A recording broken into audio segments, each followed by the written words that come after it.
Welcome back, everybody, to another episode of the Depot Dive. And we are back after last week being at the All-Star Games all week. I was down in Mobile, Alabama, covering the Senior Bowl for my third straight year. And Joe Clark, above me here on the screen, my co-host, was over in, I guess it was what, Denton, Frisco, Dallas, all the above, Texas, the Dallas area, covering the Shrine Bowl. And last year they added two people from the Senior Bowl. They drafted two people from the Senior Bowl. They drafted three or four from the Shrine Bowl, I think. And so basically the majority of the draft class were Shrine and Senior Bowl guys.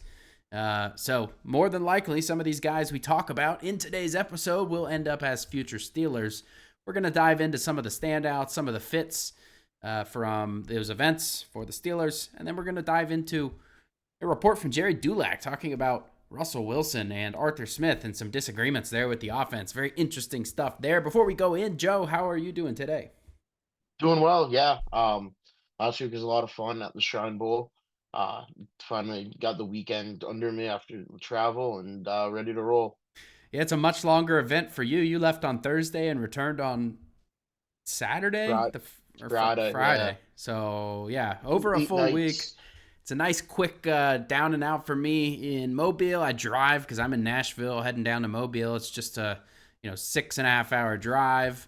I'm there for 3 days of practice, and then you drive right back up. So a little bit different experience for us. But you had a big team there with you, 5 people. I had three, including myself, all together covering the Senior Bowl. And I hope you guys, I'm sure many of you followed along with our coverage, the notes, the interviews, which are still trickling out, our winners and losers lists, everything like that. We're going to dive into some of that today. I guess I'll start with some of the Senior Bowl stuff, and then, Joe, you can discuss the Shrine Bowl. But I thought the Senior Bowl going down, my main takeaway was we knew that the strongest groups were going to be the defensive linemen and they were going to be the running backs. And I think it was day one, Jim Nagy essentially said that. He said, people always ask me who the strongest groups are. He said, without a doubt, running backs and defensive line groups are unusually strong. I believe he was the exact terminology he used. And I think he said, for the overall draft class, as well as the people that were in Mobile at the Senior Bowl, there were, gosh, I think I talked about it last episode 2 weeks ago, but there were so many defensive linemen that were right on the edge of, okay, maybe this guy could work for the Steelers.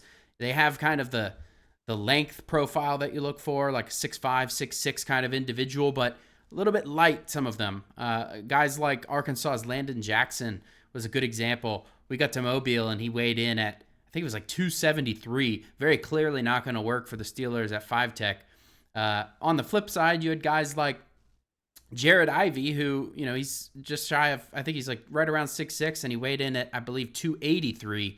Still a little bit light, but he's much closer to being able to play that 5 Tech. And so I kind of double clicked or zoomed in on some of these guys that would work for the Steelers at 5 Tech, because I believe that's most likely going to be, if not their first round pick, probably their second round pick. And so some guys that really stood out to me in that area, I already said, Jared Ivey. I mean, he's got very active hands. He's got the length. He's athletic as heck.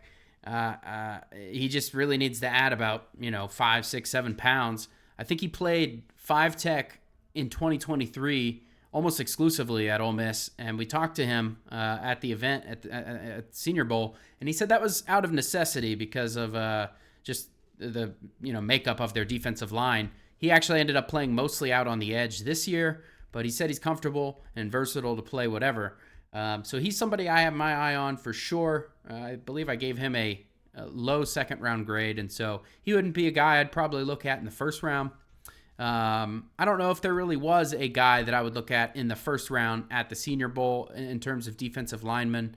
Trying to think. I mean, this other guy I'm going to talk about now, Darius Alexander there, he's one that was very popular throughout this week because I think it was Devin Jackson reported he saw assistant GM Andy Weidel talking to Alexander on the sideline. And this was kind of while we're doing the interviews, and it's hard to catch everything, but thankfully there are watchful eyes elsewhere in Mobile. He caught Andy Weidel talking to Darius Alexander from Toledo. So that was an interesting one as well. I think he came in, he's like ideal measurements. I think he's, well over 300 pounds. He's not quite as long as a guy like Ivy or some of these other guys, but he was just absolutely wreaking havoc in the one-on-ones and team sessions. So those are probably two of my favorite defensive linemen I watched down there in terms of 5-tech capable. There was some interior guys like Omar Norman Lott, Jamari Caldwell from Oregon. Although I think he got injured on the final day of practice, so we'll see what that looks like. Who else? There's Joshua Farmer.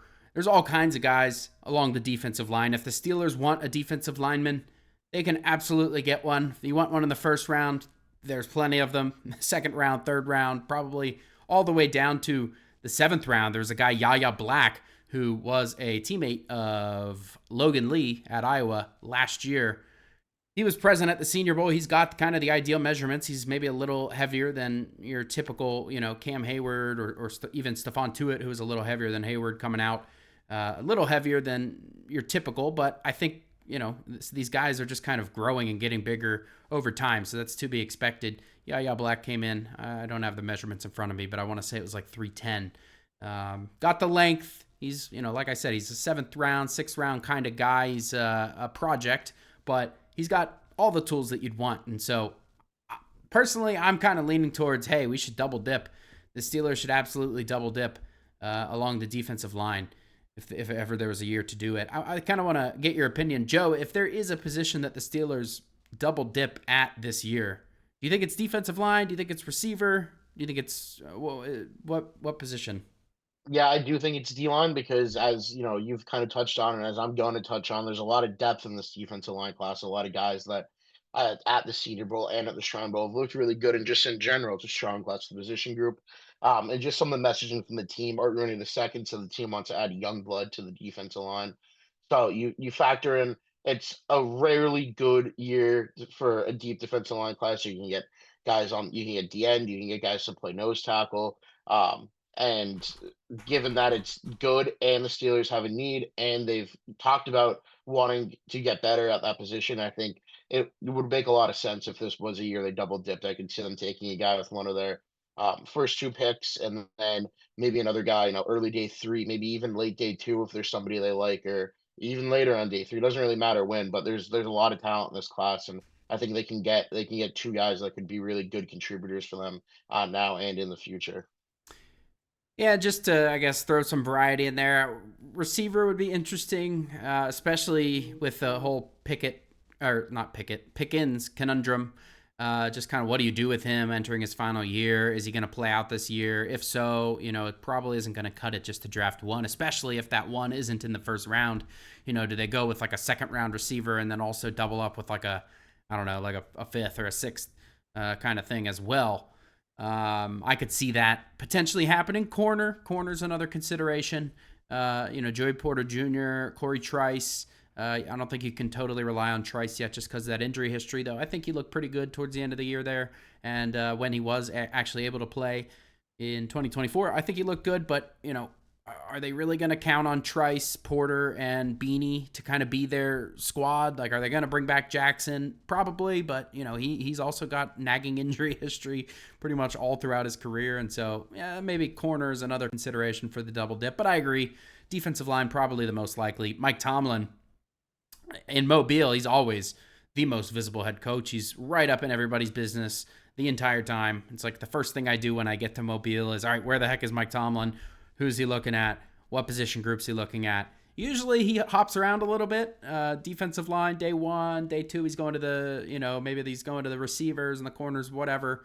No, he was locked in on the defensive linemen pretty much all days, every day. I don't think I necessarily tracked him as much on the 3rd day, but day 1 and 2, he was absolutely following the defensive linemen around and at one point standing directly over them as they were taking snaps in their individual drills, talking to them. I spoke with several of the defensive linemen, kind of asked what that was like. A bunch of them interacted with Tomlin, so that's always something interesting to note. But yeah, spending a lot of time on this defensive line group, mostly because I think it's the most likely to be the 1st round pick, if not certainly a 2nd round pick. There's going to be an argument that, there's so much depth, so they can probably hold off and go with another position that doesn't have as much depth on day 1. But man, in my mind, you got to get your guy along the defensive line. We saw what happened at the end of the season in terms of getting run all over by Derrick Henry, by Lamar Jackson. They need to absolutely bolster that defensive line. So, um, why don't we go ahead and let you talk a little bit about a Shrine Bowl group, and we'll kind of bounce back and forth between the two. Yeah, so one thing I wanted to touch on first was just kind of paying attention to what the Steelers were kind of looking for there. As you mentioned, Tomlin was all over the defensive line class. At the Shrine Bowl, the Steelers were kind of focusing. I mean, they have guys over the board, but they're definitely focusing on defensive line. They had one scout follow defensive line throughout individual drills, throughout one-on-ones, throughout teamwork. They had their eyes on the quarterback class throughout warm-ups. Same sort of drill. They had one scout always focus on quarterbacks, one scout always focus on D line, one scout always focused on DBs, and then they also had one scout who seemed to always be focused on tight ends. Wouldn't be surprised if the Steelers took a tight end. I could see Connor Hayward being on the roster bubble, and it was a strong tight end class out in the Shrine Bowl. Syracuse's Aronde Gadsden was really the standout there, but there are other guys like Iowa's Luke Lachey, who looked really well. Notre Dame's Mitchell Evans only practiced one day, understandable after he played a 16-game college season before he sat out the rest of the week, but he looked good in the one day he was there. So overall, the tight end is another class where there is some depth, and it's not really a need we have circled right now in our for the Steelers at this point in the process. But it is a position where I wouldn't be surprised if the team used a fourth or sixth round pick, or fourth or a fifth or a seventh round pick potentially on a tight end. Maybe not a fourth; that feels a little bit high given some of their other needs. But a fifth or a seventh, I don't think is completely out of the realm of possibility. Um, so that was kind of interesting to me. That was one takeaway that I had is maybe move tight end up the list of needs given how they were watching the group. But as far as positional standout, I thought the wide receivers was really deep wide receiver class. The standout was somebody I would have expected to be the standout. He was a late add to the Shrine Bowl. Is Efton Chisholm from Eastern Washington. All week in practice, he looked. Like the best receiver out on the field. He's a little smaller. He weighed in, I believe, at 5'10", a little under 200 pounds. But one scout or in the press box, or actually I think it was the guy who was there to watch the referees, and he got a lot of agreement from the scouts in the press box at the Shrine Bowl game. Said he looked like Julian Edelman. Mm. Uh, there's the obvious Cooper Cup comp, given they're both receivers out of Eastern Washington, but I kind of like the Edelman one. He was just a shifty slot receiver. His route running was crisp. I didn't see him drop a pass all week. He just was able to. He was always open. I wrote in my practice notes one day that he's literally always open, no matter if it's one on one or in team. And he was always making plays. So he was a guy that really surprised me because I didn't have a ton on him coming in. Didn't have a beat on him. He was added, I think, the night we got down there to the Shrine Bowl, and so that was somebody that really popped and looked really good. The other receiver I was impressed by a lot was Miami's Jacoby George. He's a little light. I think he's 173, but he had, he turned on the afterburners a few times, picked up yards after the catch. So he was impressive. Kind of deeper down the list, I like San Jose State's Nick Nash. Jackson Meeks out of Syracuse had really good hands. UNLV's Ricky White the third made some plays, and he's somebody who's interesting because he's excelled on special teams. He has 4 punt blocks. I think throughout his career. So the Steelers can get, as he's a mid-round pick right now, get somebody who will also give them a ton of special teams value, presumably in the league. And then, I mean, yeah, the defensive line class was super strong. There's a bunch of guys that stood out in that group. Kobe Bryant, the corner out of Kansas, he met extensively with the Steelers and Kelvin Fisher. He talked about that meeting, interviewed him, and he just said, he said the Steelers want dogs. He's like, I'm a dog, and he's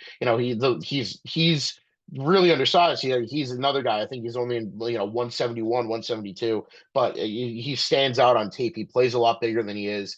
He's not afraid to tackle. He plays physical, and he's got a ton of ball skills. He had 3 interceptions in a game against Houston this past season, and he was talking trash all week. Like he really had the attitude, and he backed it up. He walked the walk, and he talked the talk. So I think that's somebody that the Steelers, could be looking to target maybe second or third round, depending on how he looks at the combine. I think he did tweak something and sat out. It was a little unclear whether it was just performance based or if it was injury, but I heard it was injury based. So it didn't seem like anything major. He was moving around fine on the sidelines, didn't have any obvious brace or wrap on, but something just to keep in the back of the mind. But he was really, really good the first 2 days in practice.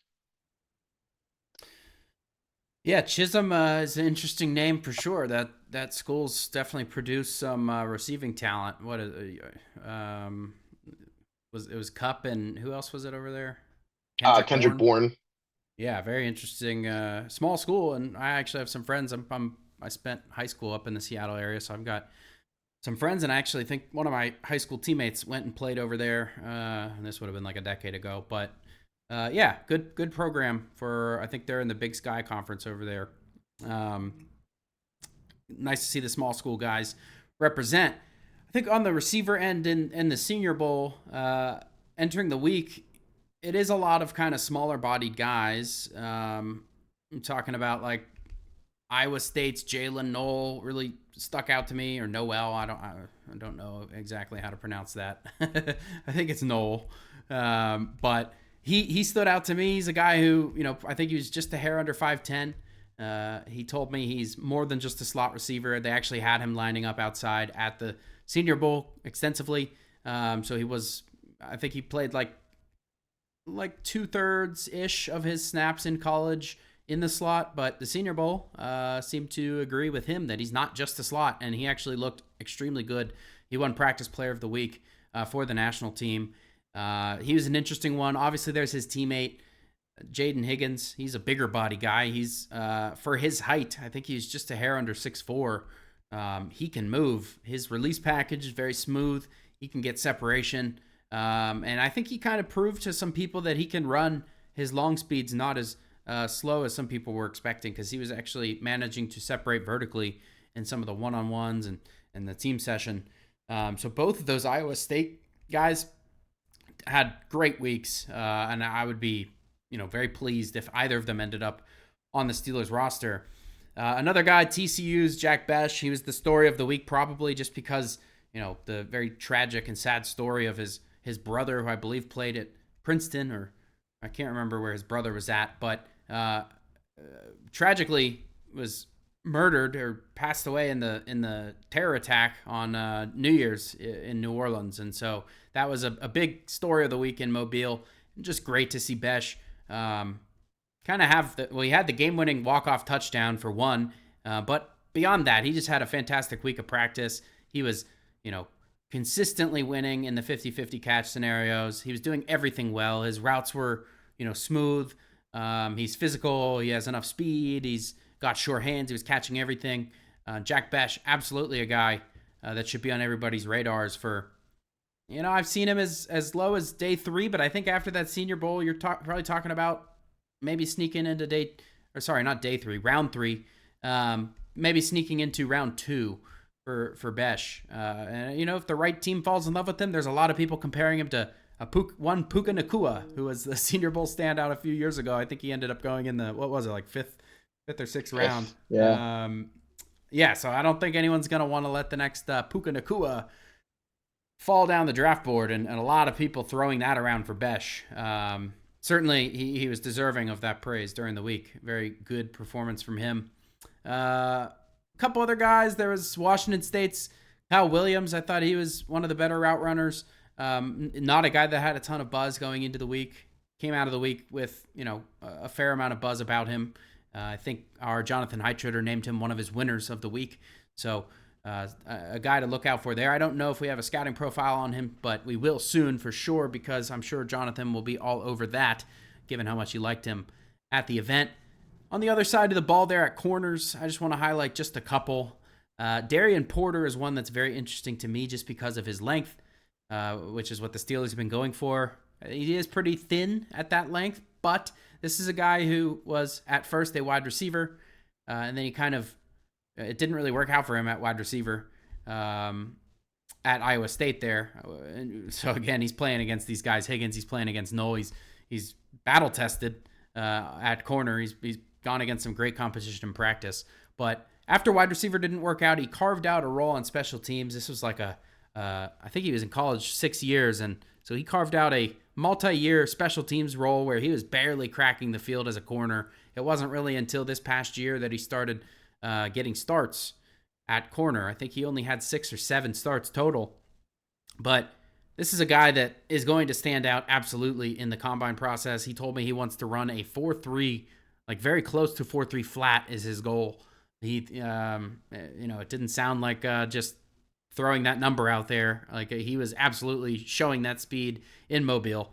Um, and I mean, like I said, he's like 6'3". He's got like super long arms. He's exactly what the Steelers want at corner. And then the special team stuff, I think he also had 4 block punts, as you were talking about with who was that at the Ricky White. Ricky White. Yeah. So another guy who's great with the field goal or the punt and field goal type block stuff.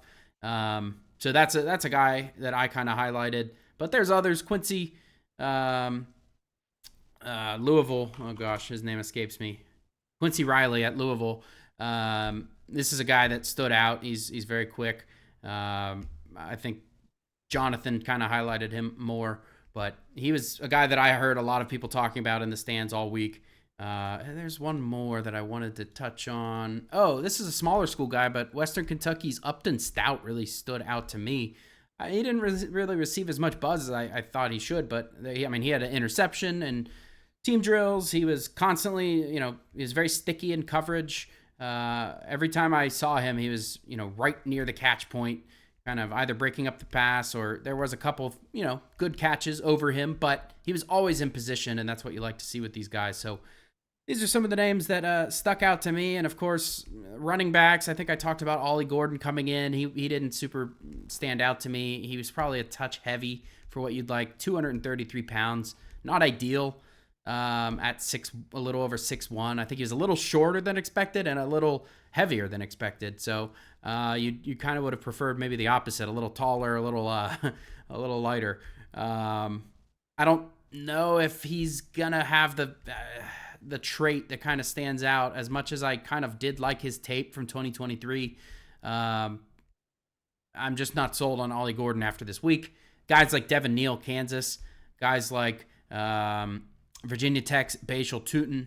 Guys like, gosh, there were so many good running backs in Mobile. That's the other thing, is just there are absolutely just an embarrassment of wealth of riches at the running back position. The Steelers are going to be able to find a difference maker on probably day 2. Maybe they'll do the 3rd round, but even in the 4th round, you're going to be able to find a guy who's going to be able to have a role in year 1 at the running back position. I think Jim Nagy said 30 running backs that have a draftable grade on his board, which is absolutely crazy. Joe, any other standouts over there at the Shrine? Yeah, no. Touching on the running back position, Ja'Cory Krosky-Merritt, he won offensive MVP at the game. He was a stud all week, and then Taj Brooks said that he met with the Steelers and they compared him to Le'Veon Bell. He saw some of that patience in the game, but he didn't get a lot of help from his offensive line. But somebody who was really impressive in college and behind the red offensive line could potentially be a fit. And then just the defensive line group, like I said, was really strong.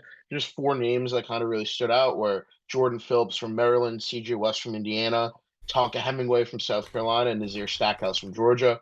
And actually, I'll add Cam Horsley from BC too. Those 5 guys kind of just made plays throughout the week and showed up in a big way in the game. And I think each of them might have had a TFL, or all of them just played well.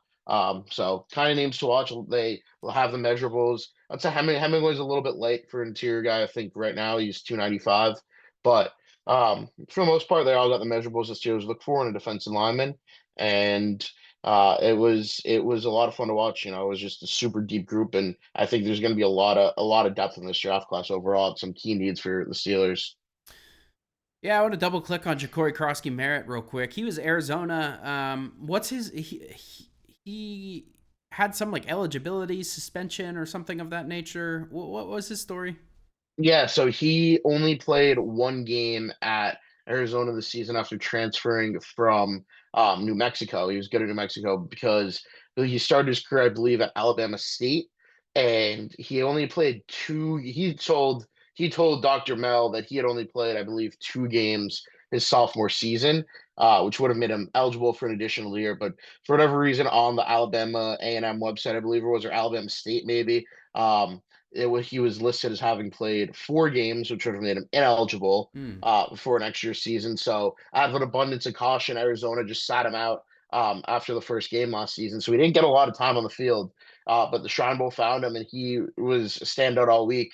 at like from the first day of practice. We were like, oh wow, like he hit a hole like with some burst and got into the open field. I mean, obviously there's not full contact or anything, but I mean, it was a clear, would have been, even if there was a clear, 45, 50-yard touchdown run. And he broke off some chunk runs in the game and just throughout practice all week. He was just, every time he got the ball, he hit the whole burst. He was whipping through smaller holes. And, he looked the part of an NFL caliber running back. And I wouldn't be surprised if he kind of slides up some boards after what he showed this week. And, he's a guy that, uh, I actually saw today, I think it was Jordan Reed from ESPN said 33 draftable running backs. So that's even more than Nagy Wow. on his board. So, and he said, well, the 2017 draft class, which is like the Alvin Kamara draft class, was a really strong running back class. I think he said that year he had 30 on his board. So this year he has even more draftable running backs on his board, which is just insane to think about, given just how deep this class is. So I don't know. He's a guy that I wouldn't be surprised is still available early on day 3. And if the Steelers don't have a running back yet, I would be very happy if he wound up in Pittsburgh. Yeah, that's great. Great stuff. I think the running back position is, I mean, what perfect timing to have Najee Harris moving on, most likely. And I mean, Jalen Warren will be back on a restricted tender, but I think there's kind of an idea. I think Dulac kind of started the whole like, got to get a smaller guy, faster guy that can get to the edge. Honestly, I think that's a mistake. You're selling yourself short with this ridiculous class. There's so many guys who can be every down studs, bell cow running backs. I think you draft for the bell cow and keep Warren and kind of in that change of pace role that he's been in for all this time. He's not going to be all that expensive on this RFA tender. And you can use Warren a little more heavily at first, but man, if you get one of these kind of difference maker running backs, that could transform the offense. And maybe you do place a premium on speed, but there's plenty of these bell cow guys that are faster than one Najee Harris. So it'll be fascinating. We'll definitely dive into more of these prospects. We have nothing but time at this point until the draft in I guess it's 2.5, almost 3 months from now. So we're going to talk a little bit about the Steelers specifically now. A Dulac report today with the Pittsburgh Post-Gazette stating that Arthur Smith stopped letting Russell Wilson change plays. Basically, after the Bengals game, which the Steelers had their best offensive output of the year, they won in that shootout the first time they played the Bengals. I forget exactly which week that was, 12, I think. For whatever reason, they kind of removed or limited or stripped even Wilson's ability to make checks at the line of scrimmage. Now, Joe, I think back to what I thought of immediately was, I think it was 2 years ago, and Pat Freiermuth is on the Footballin' podcast, and he lets it slip that there are no checks at the line of scrimmage in Matt Canada's offense with a guy like Kenny Pickett. And Ben was just like, what? Like, there's like how is that possible? Like, you have to have some ability to check. And so that's kind of the lens I'm viewing this through. Why do you think that they would strip Wilson, a 12, 13-year veteran of the NFL, of his ability to make checks at the line of scrimmage? Yeah, I mean, this whole thing really didn't make sense to me. I thought back to the exact same thing, and I don't know. There's something about the report coming out now, and I feel like it's. I mean, who does it benefit for this information to come out? It makes Arthur Smith look like a dummy. That why would he take away checks from Russell Wilson, especially after conveniently I think it was week 14 was that Bengals game, so conveniently after the or week 13 I think.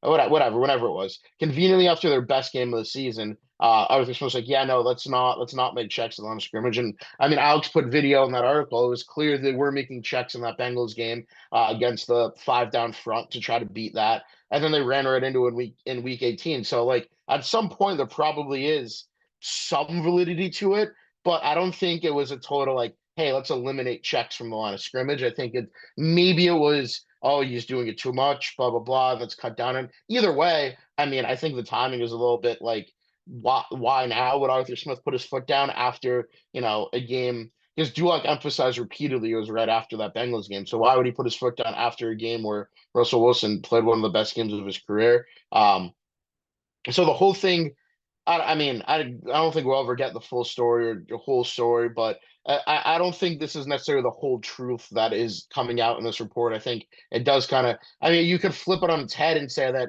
maybe it's a report from the Steelers to say this is why we're not bringing back Russell Wilson. He won't get along with their offense coordinator. But then it doesn't look good that they're retaining Arthur Smith if he's eliminating what his quarterback can do and essentially then holding his quarterback back. Especially a veteran like Wilson, who has had the capability and capacity to make checks. He's scheme defenses. I mean, he's 36 years old. He's been playing the league for a long time. So I don't really understand it at all.